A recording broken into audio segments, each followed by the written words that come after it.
Buenos días, muchísimas gracias, un saludo, un abrazo a Gracias. Jimmy y al programa Pues un Café con JJ, aquí listo Muchas para gracias. conversar. Bien, a ver, dos temas, Lucio. Primero, uno que recién anoche, ya cuando estaba formulando la entrevista, lo vi. Un juez del Tribunal Contencioso Electoral ha fallado a favor de Elsa Guerra, que presentó contra usted una denuncia por supuesta violencia política de género, y lo conmina a pagar $11,700 a usted y pedir disculpas públicas. La pregunta es, ¿va a pagar, pedir disculpas públicas o va a apelar? ¿Qué va a hacer usted, Lucio? Vamos a apelar esa decisión del juez, que no la compartimos, porque sería un precedente nefasto para todos los ecuatorianos. El que una persona, en este caso una mujer, le agrede a un hombre, en este caso Lucio Gutiérrez, y se le sancione a la víctima.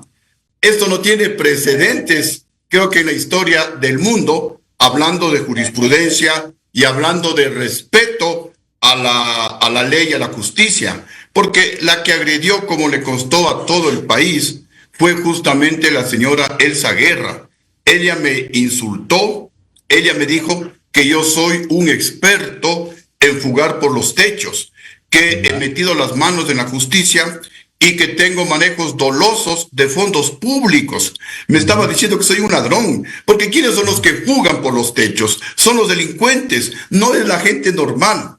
Entonces yo me paré y dije una expresión general, ni siquiera me refería a la señora, porque obviamente me sentí agredido. Yo tengo una familia, tengo un partido político, hay gente que vota por Lucio Gutiérrez. Entonces, en defensa de esa gente, es que yo manifesté que no soy un fantasma, que soy una persona de carne y hueso, que camino libremente por el país sin guardaespaldas, sin chaleco antibalas, y que ya dejen de repetir como loras, Lucio huyó, cuando Lucio está aquí en el país.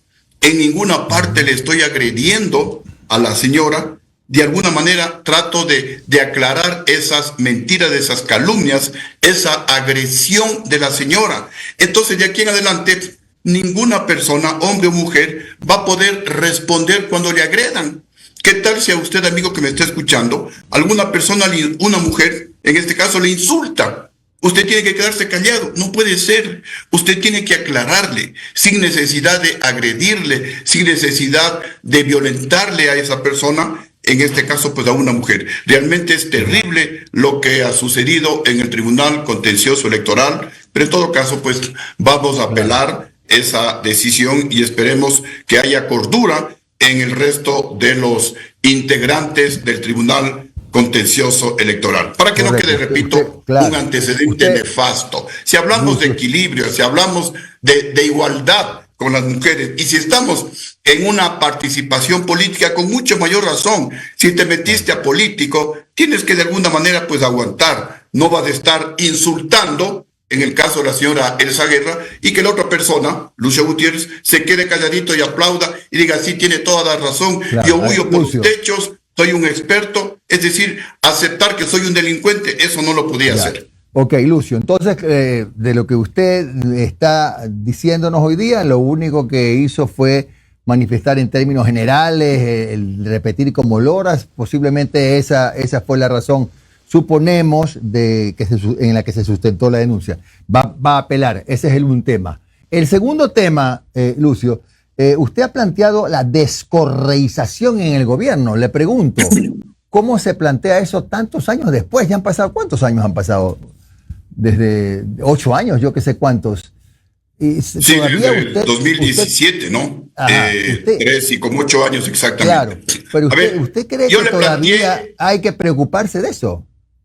Por supuesto que sí. Yo le planteé esto al expresidente Guillermo Lasso la semana de que él asumió la presidencia y me invitó a una reunión, pero lamentablemente pues el presidente Lasso no lo hizo y miren cómo terminó ese gobierno, involucrado en temas de corrupción, en temas delictivos, el cuñado del expresidente pues sentenciado. Bueno, una catástrofe lo que sucedió por no analizar, por lo menos por no reflexionar sobre una solicitud que yo le había realizado o sobre una sugerencia. Hoy, igualmente, eso le estamos diciendo al presidente de la República, porque el mensaje del pueblo ecuatoriano es clarísimo.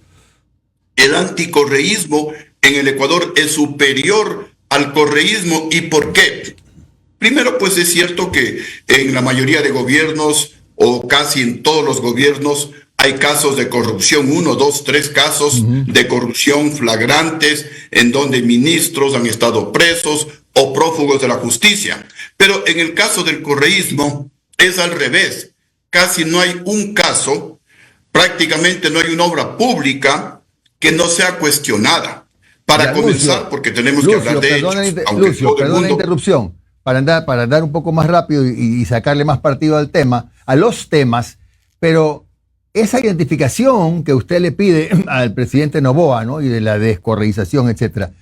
Yo no sé si los exfuncionarios del expresidente Correa tengan un letrero aquí. ¿Cómo los van a identificar, Lucio? Bueno, en todas las provincias la gente conoce.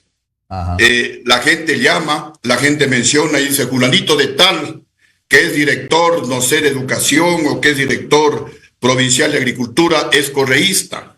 En las universidades, el tema es casi que público, rectores, en otro caso, decanos, profesores, que en lugar de capacitar a los estudiantes con una mentalidad universal, con una mentalidad de emprendedores, les están adoctrinando en el socialismo chavista del siglo XXI.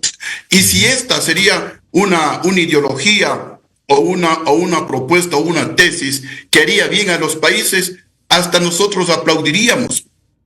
Pero estamos viendo que en los países en donde se aplica esta ideología del socialismo chavista del siglo XXI, son países en donde no hay libertad, son países en donde pues la gente huye de ese sistema de gobierno. Tenemos en el Ecuador miles de venezolanos en todas las esquinas pidiendo caridad. Vemos lo que sucede en Cuba, igualmente la gente huye de Cuba, y cuando hay crisis en el Ecuador, ningún ecuatoriano se va a Venezuela, se va a Nicaragua o se va a Cuba. Entonces ellos mismos están demostrando, me refiero a los correístas, que este es un sistema fracasado, que este es un sistema que lo único que busca es sacarle recursos, sacarle el máximo jugo, sacarle toda la sangre que todavía le queda al Ecuador en beneficio de ellos. Porque, repito, no hay un solo caso que yo conozca, una sola obra pública construida por el correísmo que no esté cuestionada, que no haya sobreprecios, que no esté mal hecha. Y casi que no hay institución en la que están correístas que esa institución pues tenga problemas éticos, problemas de procedimientos con la justicia. El último caso es el Consejo de Participación Ciudadana y Control Social, los llamados de la Liga Azul. Entonces, hay mucha evidencia. Ya vamos a hablar de eso, pero quisiera, mi última pregunta, porque viene Gustavo Espinosa también con otra, tiene que ver con, ahora que estamos conversando de esto de procesos electorales y etcétera. No sé si escuché mal, pero usted, Lucio, dijo que por qué no se revisa la votación para asambleístas de la primera vuelta. ¿Usted se siente afectado porque no tuvo los votos suficientes para la reelección? ¿Y qué lo hace pensar que hubo algo extraño en la primera vuelta? Igualmente hay una serie de evidencias, ¿no? Yo tengo varias actas que me ha entregado el ex consejero del Consejo de Participación Ciudadana y Control Social, Juan Esteban Guarderas, en donde en el acta de escrutinio la que se coloca en la pared, y eso en la provincia del Napo, tengo 2, 8, 10 votos. Luego, por algún asunto, por alguna inconsistencia, en la delegación provincial se han abierto las urnas, y en esas urnas tengo más de 60, más de 50 votos. Entonces, como decía Juan Esteban Guarderas, inconsistencia, una falla en el conteo, es porque se han equivocado en un voto, tal vez en 2, a lo mejor hasta en 3, pero que haya equivocaciones de 50 votos, de 40 y pico de votos, me decía, esto es fraude electoral, porque multiplica por más de 41,000 urnas que existen en el país. Entonces estamos hablando de una posible estafa, de un posible perjuicio de cientos de miles de votos. Entonces, Esto realmente es algo que preocupa porque no hay transparencia en la votación que se realiza en el Ecuador. Y no es que las juntas, como opinaban las personas que analizaban, no es que las personas que están en la junta trabajan de manera aislada. Esto es de alguna manera un sistema, y también ahí están metidas las garras del correísmo, porque en 10 años de correísmo pues infiltraron gente en todas las instituciones públicas del Estado ecuatoriano. Por eso yo hablo de descorreizar. No voy a llorar sobre la leche derramada, ya están los resultados, obviamente que yo no los acepto, que yo interiormente me siento agradecido por el pueblo ecuatoriano. No solamente debía ingresar un asambleísta nacional por Sociedad Patriótica, posiblemente debíamos ingresar a lo mejor hasta unos 3 asambleístas y posiblemente más asambleístas en las diferentes provincias del Ecuador. Pero en todo caso, pues repito, miramos la página. Sin embargo, sí hacemos nuestra sugerencia para que vuelva la paz, la tranquilidad, para que vuelva la ética a la política ecuatoriana. Hay que descorreizar el gobierno, hay que descorreizar el país, hay que descorreizar la justicia, hay que descorreizar las universidades. Inclusive yo mencionaba que dentro de mi institución, dentro de Fuerzas Armadas y Policía Nacional, hay algunos infiltrados ahí. Por eso ahora justamente no es sorpresa eso le quería cuando en preguntar, bandas delincuenciales Lucio hay Gutiérrez, militares o policías del servicio activo. Buen día, ingeniero Lucio Gutiérrez. 6:49 de la mañana en un café con JJ. Les saluda Gustavo Espinosa. Usted, yo reconozco, regresó al país después de que Brasil le había brindado asilo. Lo hizo por Perú. Yo tuve la suerte de entrevistarlo en Punta Sal, al norte de Perú, en el 2005. Han pasado 20 años. ¿Qué recomendaciones le daría usted en temas de seguridad, de economía, específicamente de producción petrolera, para estos 4 años que se vienen de gobierno a partir de este 24 de mayo al presidente reelecto? Miren, ecuatorianos, en temas petroleros, nuevamente hay que descorreizar Petroecuador. No es posible, ecuatorianos, que en el gobierno de la lista 3 de Sociedad Patriótica, de alrededor de 370,000 barriles, nosotros incrementamos a alrededor de 560,000 barriles, en una proyección de llegar a 1,000,000 de barriles diarios de petróleo. Han pasado 20 años y los gobiernos posteriores al mío han sido tan irresponsables y ha habido tanta corrupción que en lugar de continuar subiendo la producción de petróleo, o por lo menos mantener lo que nosotros dejamos, la producción está en alrededor de 400,000 barriles diarios de petróleo. ¿Y qué significa perder entre 100 y 150,000 barriles diarios de petróleo? En 20 años, eso suman más de 70,000 millones de dólares. Entonces la recomendación es que se pongan a trabajar, porque si se ponen a hacer negocios, como lamentablemente se hizo en la época correísta, y por eso el señor Nielsen Arias, que era el encargado de la comercialización internacional del petróleo, está sindicado en los Estados Unidos y varias decenas de millones de dólares congelados en los Estados Unidos. Eso es porque en lugar de trabajar, como sucedió en el gobierno de Lucio Gutiérrez, se pusieron a hacer negocios y a ser negociados. Entonces hay que ponerse a trabajar, hay que ponerse a gobernar en beneficio de todos los ecuatorianos, y hay que sacar a todas esas manzanas podridas de Petroecuador que no permiten recuperar la producción diaria de petróleo. Y en el tema de minería, ingeniero Lucio Gutiérrez, en el tema de minería, ¿cómo se podría fomentar? Nuestra siguiente entrevista justamente es del interés de inversión de miles de millones de dólares en minería en el Ecuador, pero ¿cómo fomentarla sin contaminar el medio ambiente y sin disgustar a los opositores a la minería a cielo abierto?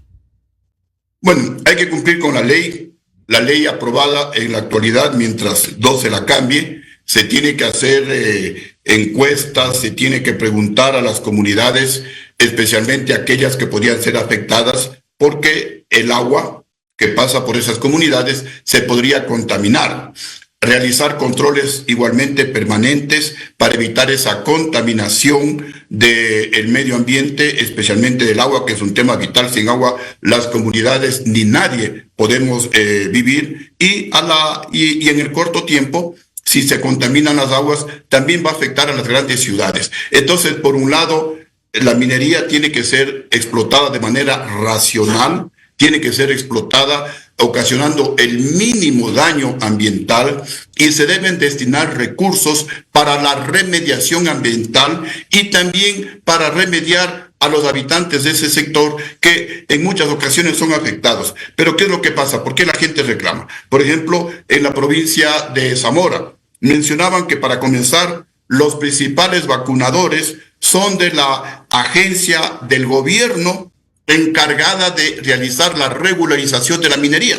Ojalá pues esos malos elementos hayan salido de sus funciones y en lugar de regularizar, en lugar de controlar, en lugar de evitar que haya un daño ambiental, se estaban dedicando a vacunarles, a sacarles dinero a los mineros. Esto también Lucio, se tiene que corregir y controlar, porque la gente se quejaba, hablando de la provincia de Zamora, que estaban devastando montañas y que especialmente empresas chinas se llevaban en bruto la tierra y no se sabía qué nomás se llevaban en contenedores y Lucio, se llevaban a la China, posiblemente Lucio, pues metales de gran uso en la actualidad en temas tecnológicos. No se sabía, Lucio, nadie controla. Entonces el Estado tiene que pido la controlar, tiene que hacer palabra, soberanía. Lucio.